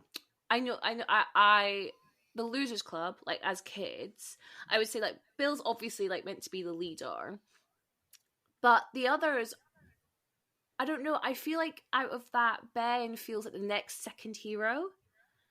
Because, like, you mentioned how he's the one who does all the research into Pennywise and the history of dairy, and he's obviously quite smart, and then they have to, like, shoehorn this a motivation of why he's now an architect, where they built the clubhouse back in the day. Oh, okay, that's another thing that really knows about chapter 2. Is all of a sudden all of these, like, flashback scenes for, like, what happened during chapter 1, but it's like, but that didn't happen because we would have seen it because we were in chapter 1. But now, and also all the kids are a lot older, so, like, the kid who plays Ben is so much taller in chapter 2. Yeah. Like, in the scene where he's at the high school and he's running down the hall, I was like, my god, this is like a grown man at this point. So, like, I don't know, I find it like such bad, like, planning. It's continuity. yes. So yeah, they shoehorn this idea, like, oh, he's always been interested in architecture. See, he built this underground clubhouse, and that's why he's now an architect in as adult Ben. But you mentioned there a little bit how, like, when he's first reintroduced, we as an audience were reintroduced to him. He's on, like, some kind of Zoom call in this, like, big boardroom meeting. He's very suave. He's, like, leaning back in his chair. He's having, like, a scotch or something. And then we see him, like, stand up. He's obviously got his tracky bottoms on. And I was like, yeah, okay, cool. And then when he meets the group, people can't believe that that's Ben. that's Ben. Like, Bev's face, like, oh my God. And, like, they hug. And then they get to the Chinese restaurant. And then Richie says, he goes, let's talk about the elephant not in the room. And that looks at Ben. And Ben goes, yeah, well, I lost a few pounds. And Richie goes, no shit, you are hot. And then there's a shot where they look at Bev, and Bev is looking longingly at Ben. And I was like, this is gross. This is really gross for a 2019 film to really reaffirm this idea of, like, you are only ever hot, successful, a boss ass bitch once you've lost the weight. Because imagine if we changed Ben's characters. We didn't have, I think it's Jay Ryan in the Ben role. I'm trying to think of, like, someone else who's like just a larger character in that role. That messaging would not have worked because it's not the story they're trying to tell. Yeah, this is it. And it's also selling that ideal to, again, like, young people that are maybe watching it chapter 1, that, it'll get better when you leave school, you'll lose weight and this will happen and this will happen. Yeah. And I hate it because it is something that I know a lot of fat teenagers do think, like, oh, it'll all be okay when I get older, I'll lose weight, I'll glow up. But it's like, no, it was the perfect opportunity to teach people that, you can be fat and successful and happy and attractive. Yes. You can be all of that while also being fat. You do not have to lose weight to feel these things. People lose weight and don't feel those things. It's selling people a completely idealistic view of what adulthood would be. What adults watching it know is not the case. Yeah. Like, suddenly, the girl isn't going to suddenly fall in love with you because you lose weight. Yeah. It's not going to happen. Absolutely. And it's, like, you're absolutely right. It's selling a lie. And I don't know whether, you mentioned earlier, you're a fat child growing up. I was, and people would tell me all the time, it's just puppy fat, you'll grow out of it. Yeah, absolutely. It from such a young age as well, which I think is shocking. Like, my daughters are nearly 3 and nearly 1. I am always so careful with how I talk about, like, their bodies and my own. But then you hear it from even doctors, how they talk about bodies in front of children, I think is shocking. Really? And talking about weight. I'd read something not that long ago from a parent posting about it, that the child was learning about calories and they're 6. They had to look at the McDonald's menu and look up calories. I thought, that there is no way at all my children are doing that in school. There is no way they're sitting in on that lesson. Oh my God. Oh, that's brought tears to my eyes. Like, what the fuck? But it's horrible that, like, we think it's shocking in films, but this is everyday life. Like, it's reflecting what is already out there. Yes. Yeah, that's exactly it. This is a reflection. This is a reflection. This is a reinforcement. So you're right. When fat people who operate in the world, fat children, mothers of bigger kids, whatever it might be, like, we see it every day, and then so we are meant to go see films for escapism. Not all the time, but a lot of the time, right? I'm watching it because I want to, like, have some fun. I want to have some horror fun. I want to be in that 80s setting. I want a little bit of that nostalgia feeling. And I think the kid actors are fantastic. Like, the kid who plays Eddie truly has my whole heart. So I want to watch that. And then all of a sudden you're just going to throw in, again, Pennywise says to Ben in chapter 2, what does he say? Kiss me, fat boy. I don't want to hear it. I don't want to hear it. I just wanted to escape from reality for a heartbeat.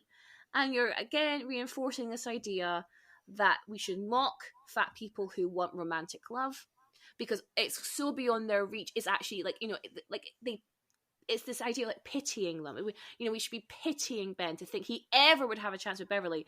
In that scene in chapter 2, when we see that Ben's at school and Beverly comes in, she's smoking, and he goes in to kiss her, and she pulls back, going, "You actually think I could like someone as fat and gross and disgusting as you?" Now, on that, I want to highlight, this is Ben's fear, right? This is Ben's fear. But it's still, like, the reason why he fears that is because it is rooted in some kind of reality, Yeah, this is it. And it feels like with everything else going on around them, like a bully wandering around with a knife trying to carve his stomach out, seems like a more valid fear than just being scared he's fat. Like, it feels like it's just diminishing his character Oh, that's to such a good point. only being scared of being fat and unattractive, when it feels like there is a lot going on in his life. He's a new kid in a school. He has no friends. He's sitting in the library all day. He's being chased by a killer clown, and they've got the bully on top of it. It feels like, I know teenagers do sometimes have the most minuscule fears. Like, looking back at it as an adult, the things I cared about as a teenager, like being fat and things like that, are just, it really doesn't matter in the grand scheme of things. Like, it really doesn't. I know teenagers do think like that, but it feels like when we see him being such a resourceful sort of, what's the word? Sort of older than his years, really. He's a very methodical, intelligent character. To reduce him down to those fears, just, it felt very inauthentic. Considering the fears the other children had, it felt very sort of, yeah, it just didn't feel like it matched his character. Yeah, that is such a fascinating point, and I hadn't thought of it from that point of view. But you're right. Like, everyone else's fear is life or death to a certain degree, right? As much as like Eddie's fears of the leper, but his fear is germs and what germs could lead to, and germs could lead to death. We have Bev's very nuanced fear of her period, and like what that would mean in terms of like how her father treats her, and the abuse that goes along with that. And then with, what's his name, Ben, because there's so many B's, isn't there? There's Bill, Bev, and Ben. Come on. With Ben, his fear is that the object of his desire rejects him, because I guess, don't get me wrong, rejection is scary, and rejection, it feels like, Yeah, absolutely. but rejection is also like a rite of passage. Like, we all are rejected, all of us. Like, it doesn't matter what kind of body you may have, we all get rejected. We should all get used or familiar with rejection. We shouldn't fear it. Or that's so easy for me to say, because obviously we do fear it. But my point is, it's not fat specific.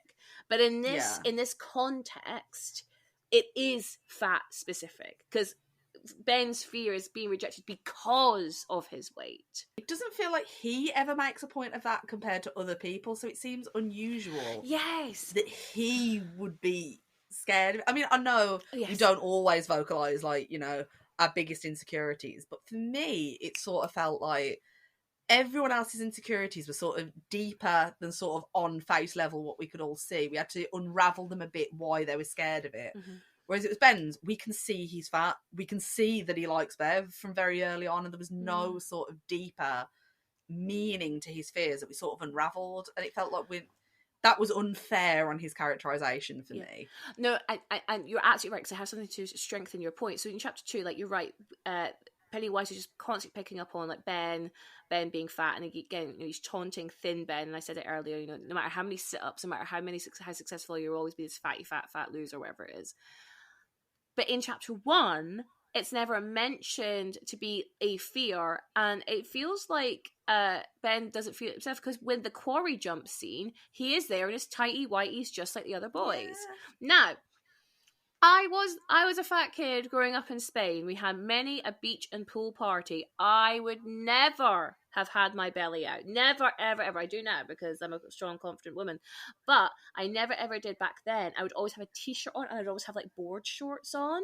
So if Ben was as self-conscious around his belly as chapter 2 makes out that he is, he'd be wearing a t-shirt in that scene, like 1000%.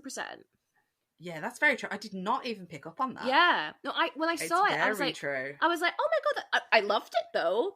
I mean, yeah, absolutely. I was like, I love how we see like he's the same as the other boys. I loved that, and it's no one talks about it. No one mentions it. It's not up for debate. It's not up for conversation. It's just a fact that he's about to jump in the water with his buddies. I love that.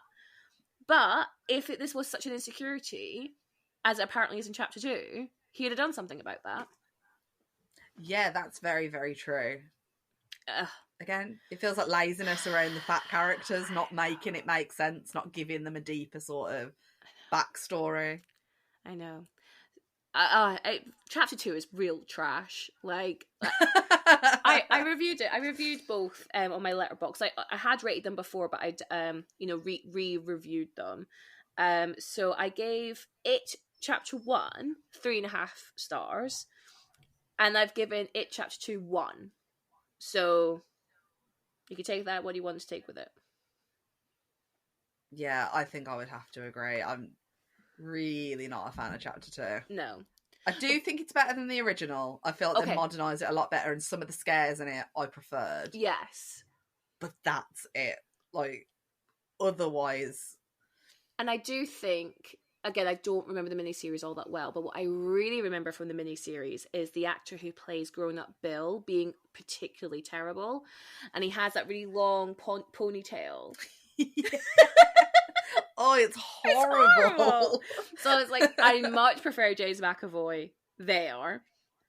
But that I'm also like biased because I love James McAvoy.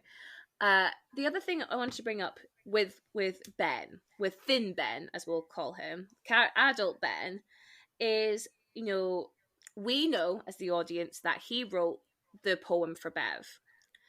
And we can see that he's concerned for Bev when he, like, you know, meets up with her again. But Bev seems to still believe that Bill wrote the poem, even though we clarified in chapter 1 that he didn't. And I'd argue maybe she just doesn't remember because we already established the memory fades, all that good stuff. But then she remembers that they kissed at the end of chapter 1. And so then they kiss again, like grown up Bill and grown up Bev in the hotel. Couldn't tell you why they kissed. But they did.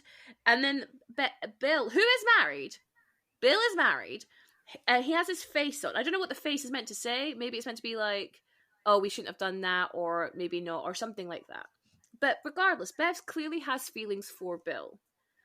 Until we have our second scare pair loser club, when we have Bev in the bathroom with all the blood and people trying to get in the door. And we have Ben being submerged by, like, I don't know, earth or sand in the clubhouse.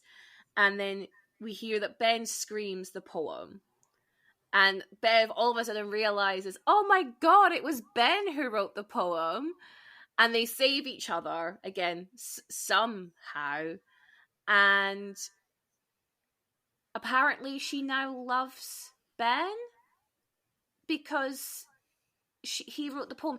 But how basic is Bev's love here? Like, she is head over heels in love with Bill because of this 5-line poem or 3-line poem, whatever it is. And then now she realizes, Bill never wrote it. It's actually Ben. She completely just switches alliances like that. Did you not like him before? Is it not built on anything more than just this poem? Again, it's sort of female representation in it, isn't it? I feel like for me it was meant to be that she's sort of very stunted because of her upbringing, like emotionally. Yeah. It's sort of reducing her to she will chase anyone who gives her a crumb of affection. Yes. But then I feel like they shouldn't have given into that love story, in which case that feels very sort of, it puts the men in the story in a situation where they are taking advantage naturally. Whether consciously or not, they're taking advantage of someone who is emotionally vulnerable, and neither of them seem to, you know, pull back from seeing someone who has been abused throughout her life. Yeah. None of them are sort of not being the bigger person. What's the word for it? They're not sort of looking out for her best interests. They're letting her be as destructive as she continues to be. Yeah, and arguably Ben just wants to succeed in his, 13-year-old dream, which was to get Beverly Marsh. That he doesn't even know anymore. They've not spoke to each other in, like, what, how many years? They do not know each other anymore. Yeah, and apparently they're just on a yacht at the end of the day. Like, on that, I was like, so Bev went, she had a really wealthy husband who was abusing the fuck out of her. Great. But luckily, Ben is also super wealthy, and they're on a yacht. Sorry, I just chucked a bottle. They're on a yacht at the end of the film, and I was like, fuck off. I would have loved to, what if Ben wasn't successful? What if Ben, was just, he just worked at a normal, 9 to 5 job, and he didn't have a yacht? Would Bev have still had gone to Ben? Yeah, exactly. Why aren't we marrying Mike? Why Mike are we stayed marrying in Mike? Derry. He got them all back together. The characterization of Mike is so upsetting.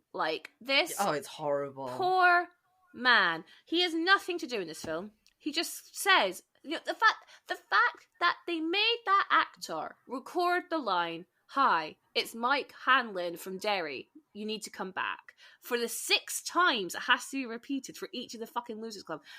I don't need to hear it 6 times. I don't need to hear it 6 times. So bad. There are some decisions that were made in this film. The decisions. Also,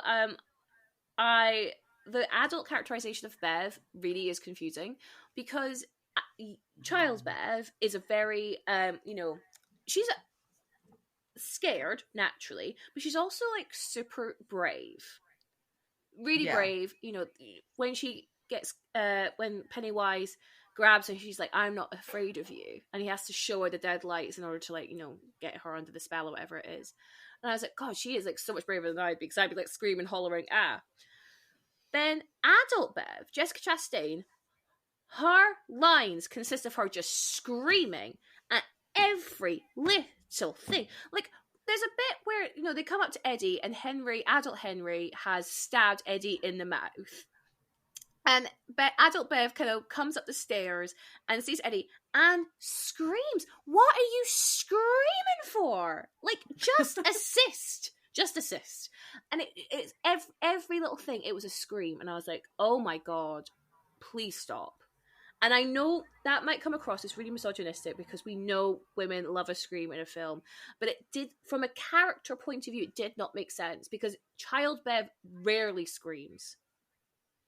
Yeah, I agree. It really didn't feel true to her character, because like you say, in the original, it felt like everything was so bad at home.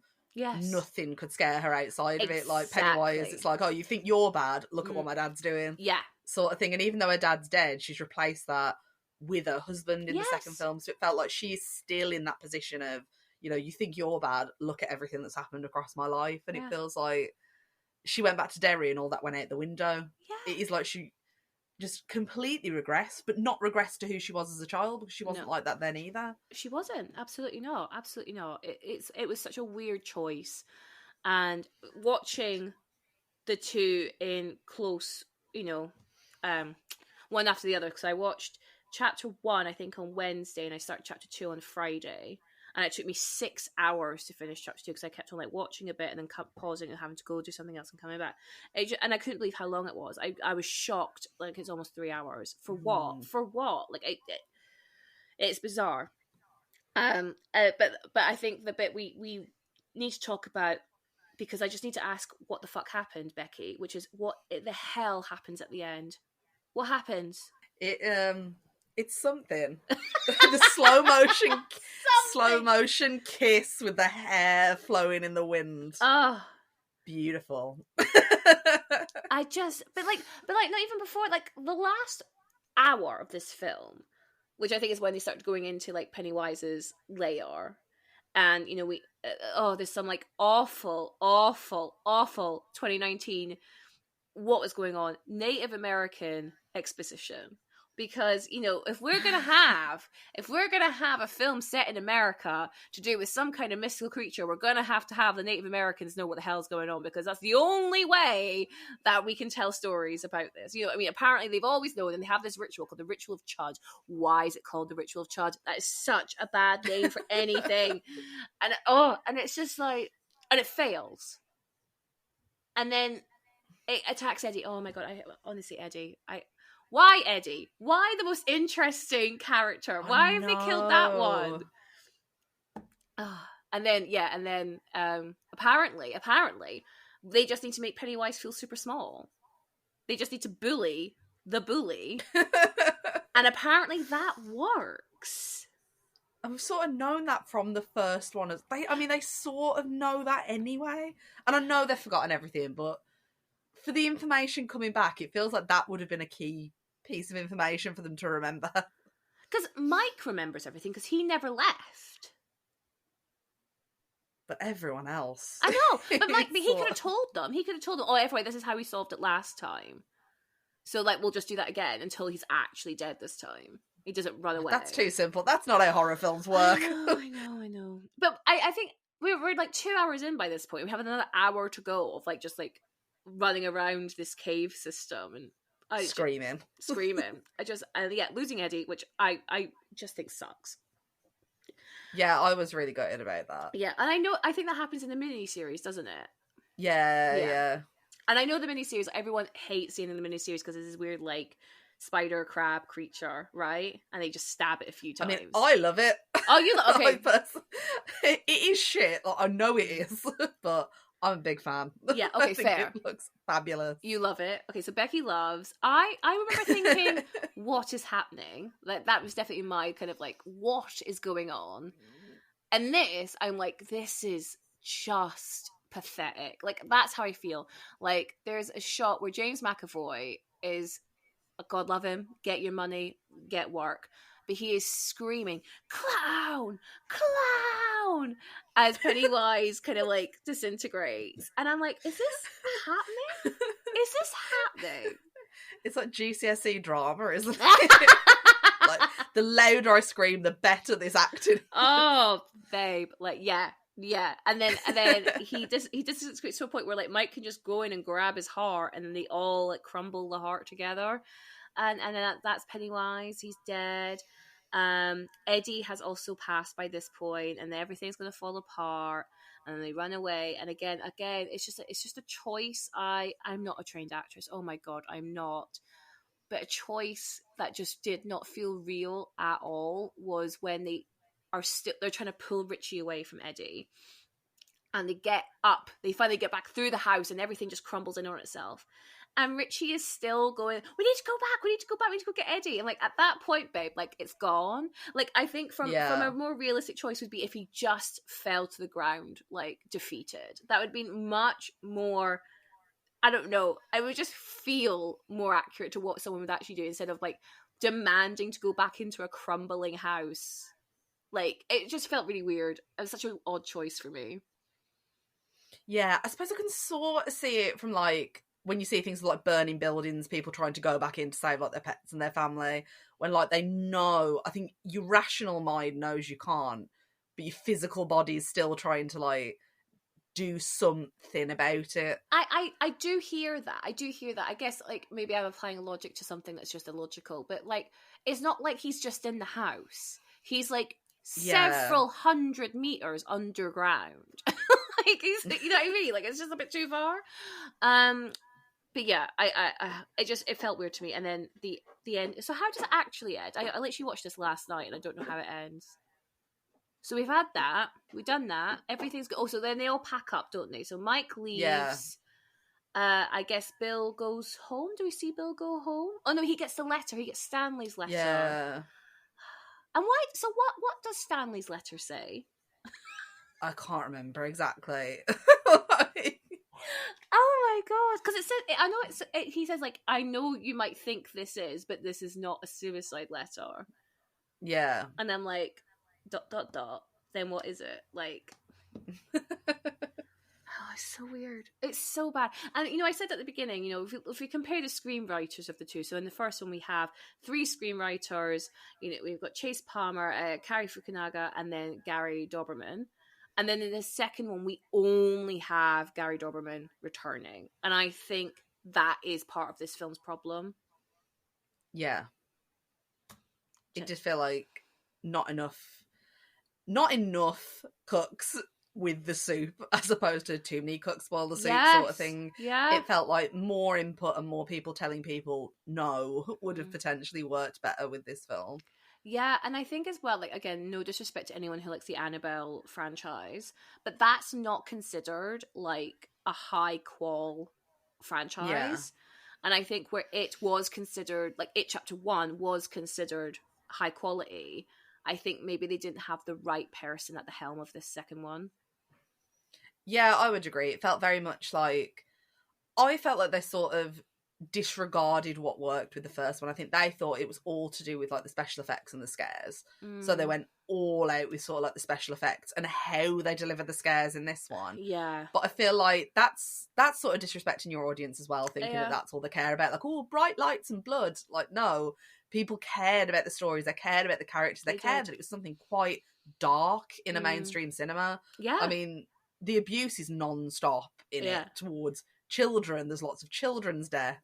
I think people, like the people behind it, really didn't respect that the story was a great deal of what people loved about the first one. It's not just about the scares, which were, I thought, brilliant in the first one. They were really, really good. And there were some good ones in the second, but it lost that charm and that darkness in the second. Yes.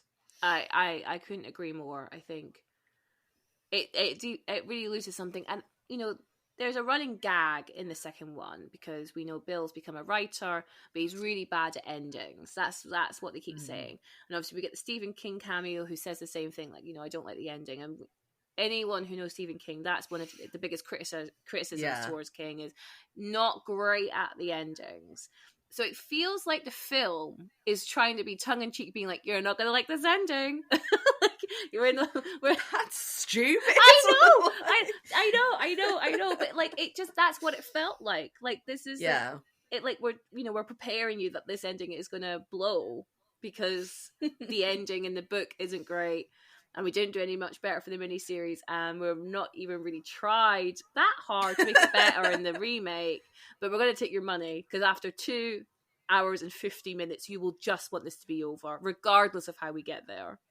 But if that's what you're going to do, go all out. Get like Pennywise turns into the Meg. Like, do something really ridiculous. If you're really going to set up a bad ending, let's go all out. Let's do something so bad and so stupid that people will remember it. Like, if you are going to do a gag, go all out. Yeah. Don't do something that's just a bit like, oh, we're ending now. It just felt like there was so much leading up to the end, so much anticipation, and then it just sort of ends. I think it is really disappointing how the second film ends. Even the first, I like the ending to the first one. I think it is. Yeah. Not like the very ending when they're all like, you know, in a circle in the field. I thought that was a bit... But the ending with Pennywise, I think, is really, really interesting. It ties in all the elements of the film really nicely, whereas I think the second doesn't. There's a lot they just sort of leave in the air, like a lot of the scares in it, a lot of the things we learn about the characters. There's nothing that sort of comes out of it. Yes, I agree. I also really like the fight scene in the first film, and they're all being, again, Eddie, oh my god, just him screaming and like stabbing him with the pole. It's so funny, and then he gets like the vom all over him. That is so funny. Like, again, and Bev being the person who kills him, I love that. It's not the hero Bill, it's Bev. That's a really good point. Yes. We don't normally see that when it's a woman in a horror film. They are the damsel in distress, which is what she's resorted to in the second. In the second film. More so than the first. Whereas in the first, she is the person who sends him away. And I love that. That is such a good point. And that really just shows the difference in the two films. Like, you know, this, you know, we spoke about fat representation. We've touched on the female representation. The female representation in these films is awful. But at least we had that. At least we had that, and then in the second film they just do away with anything about that. Yeah, we're clinging onto it in the first, and then the second there is nothing to cling onto at all. 100%. There's one more thing I wanted to mention, because we've said it a few times. Like, these are not old films, so like chapter 1's 6 years old, and chapter 2 is 4 years old. 4 years old. In the first chapter 1, the F slur is said once, and in chapter 2, the film that is 4 years old, it is said twice.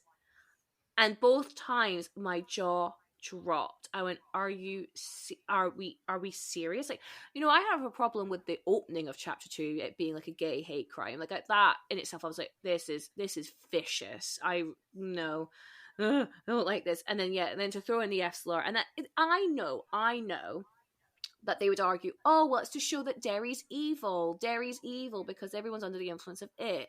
I'm like, yeah, great, but gay hate crimes happen all over the world. It's not because fucking it is there. It's because people are fucking homophobic assholes. So just blaming it on it, that's That's not enough reason to show it. Like, that people are persecuted, people are murdered because they are gay, and you're using it here as a bit of a shtick because we're trying to show evil in the town of Derry. Like, fuck off. I don't know. It really left a really bad taste in my mouth. And also to throw in the F slur twice in a film that is 4 years old blows my mind. Yeah, when we rewatched it recently, me and my husband, we both said about that. Like, it was quite shocking. I know people argued with it that, oh, it's meant to be of the time it was. Yeah. I think, yeah, okay, but we're not making it then. No, we're not making and it. And I then. also don't remember that being in the first. I mean, it may well be, and it's just gone over my head, but I don't remember it. And it doesn't need to be in the remakes. It doesn't add anything to the story. Yeah. You can go around it without doing that. And the thing is, it's interesting, isn't it, when they say, like, oh, it's because that's when it was set. It's like, okay, the first one was set in 1989. Okay, sure. But the second film, where it's said twice, is set in 2016. So it doesn't wash. Absolutely. Doesn't wash. And the thing is, they'll represent, like, racism in the first one and the second one, but you don't really hear people using outright nasty slurs. No.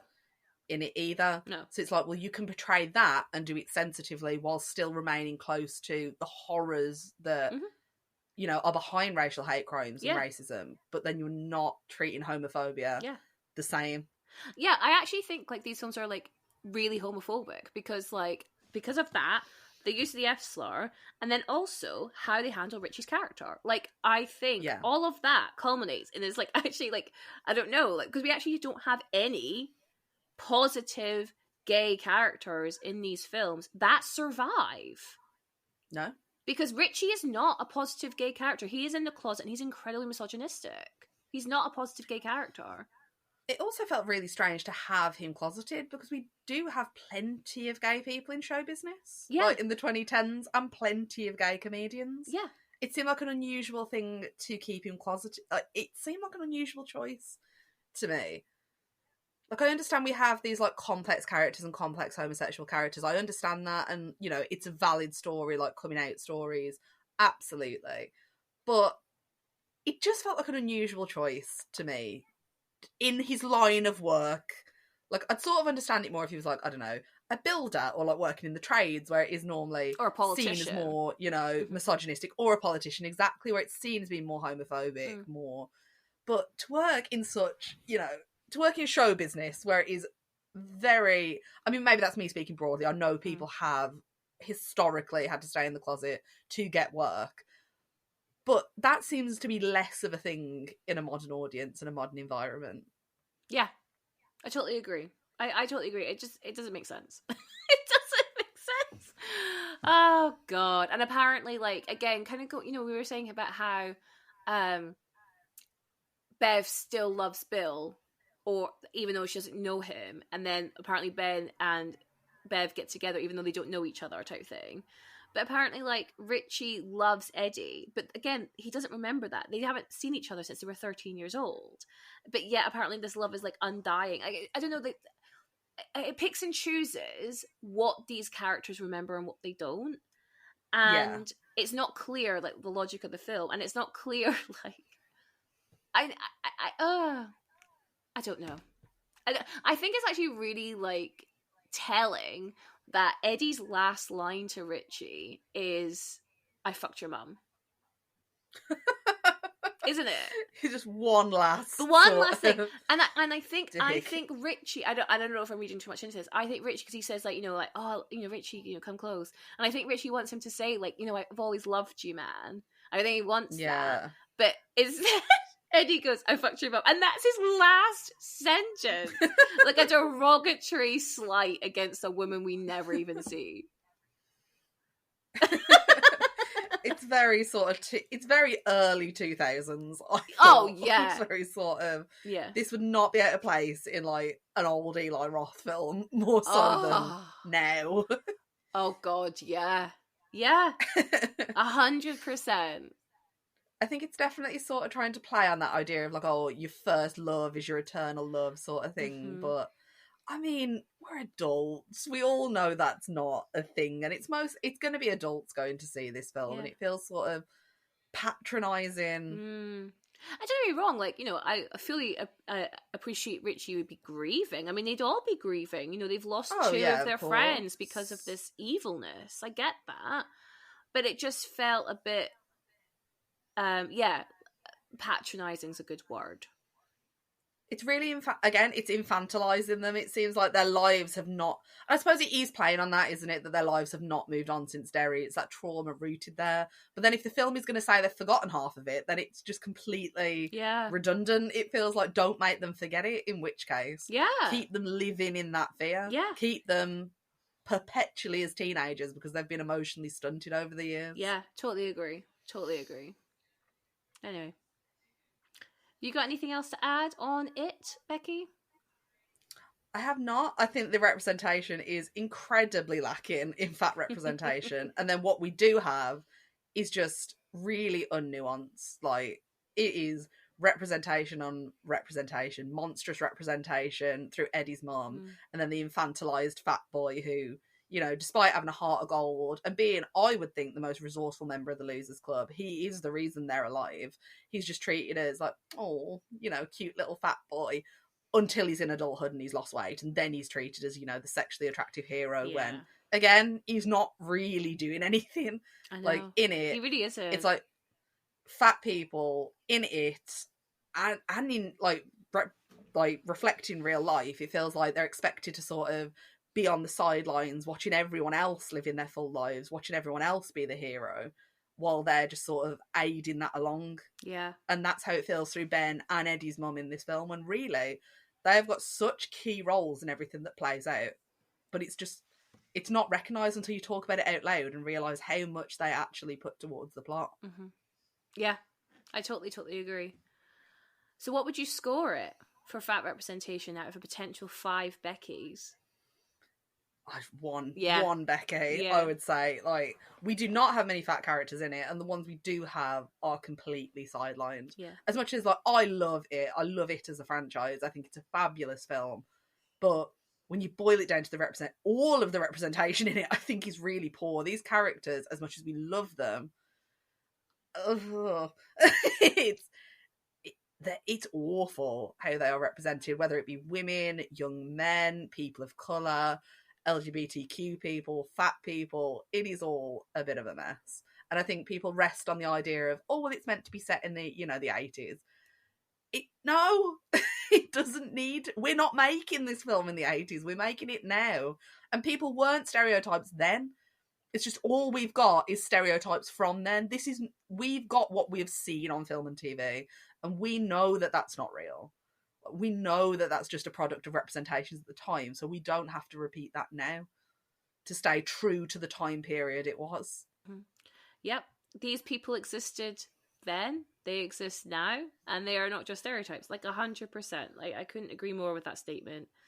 I'm gonna follow suit. I'm gonna give it 1 Hannah. Like, yay! I'm really, really happy. I'm seeing like a little fat boy on my screen. I think that's really, really cool, and I like how he's seen as resourceful and clearly intelligent, but he's treated like a child. He's treated like the little one of the group. He's not taken seriously. He's not taken as serious. He's a love interest. He's not taken seriously as, you know, a brave young boy. And then they make him lose weight and they call it growth. They call him losing weight as growth, and it frustrates the hell out of me. And to your point, what you said earlier, like, it gives this idea to younger audiences that, you know, once you leave school, you're going to lose all that weight and become super successful. And for a lot of people, that is not true. Of course it isn't, because it's just not realistic.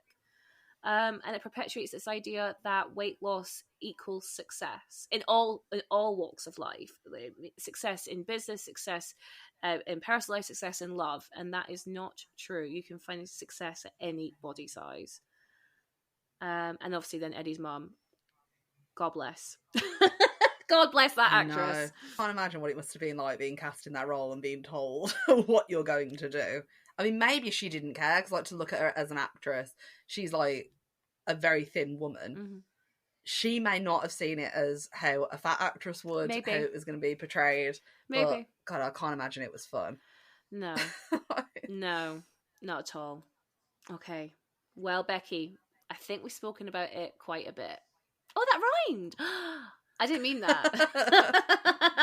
I'm just a natural. So thank you so much for joining me on this one, Becky. Like, I really appreciate, that the love your family has for this film, which is a love I personally don't have, and we needed it in this episode. So I thank you so much for bringing it. There's one thing I wanted to actually mention before I scroll off, because I just want to give credit where credit's due. I read this article about the fat representation yesterday. And I just want to give credit. So it was on ravishly.com. I will put a link in the show notes. Oh, I read this as well. It is fantastic. Yes. Yeah. So it's by the writer Virgie Tovar. They are a renowned plus size fat activist on Instagram. And it's called Take the Kate. The It remake got everything right except its treatment of fat characters. I will put it in the show notes. It's a really, really, just a great article, kind of echoing everything we've said here. Just put it in written form, and also give Virgie a follow, because they have some really good content. Right, back to where I was. Thank you so much, Becky, for joining me on this episode of Fats on Film. Please, can you let me and the listeners know where they can find you and more of your work? Yeah, absolutely. So you can find me at BL Sayce Writes over on Twitter and on Blue Sky, and you can find my bylines everywhere from Metro UK, Digital Spy, Dread Central, and as we said at the start of the podcast, on Ghouls Magazine, Moving Pictures Film Club, and at Film Hounds Magazine, where I'm also the interviews editor. So if you ever want to chat to me about your film or anything you're doing in the world of film, you can find my email over on Twitter and on the website. Oh, amazing. And the show note... and I will have the links to all of Becky's stuff in the show notes below. And if the lovely listeners would like to follow the show on the socials, we are at Fats on Film on Twitter and Instagram, and also my own personal social media at Queen Bee Says on Instagram, Twitter, and TikTok. Thank you so much for listening, everyone, and we will catch you at the next episode. And remember to stay fat. Yay!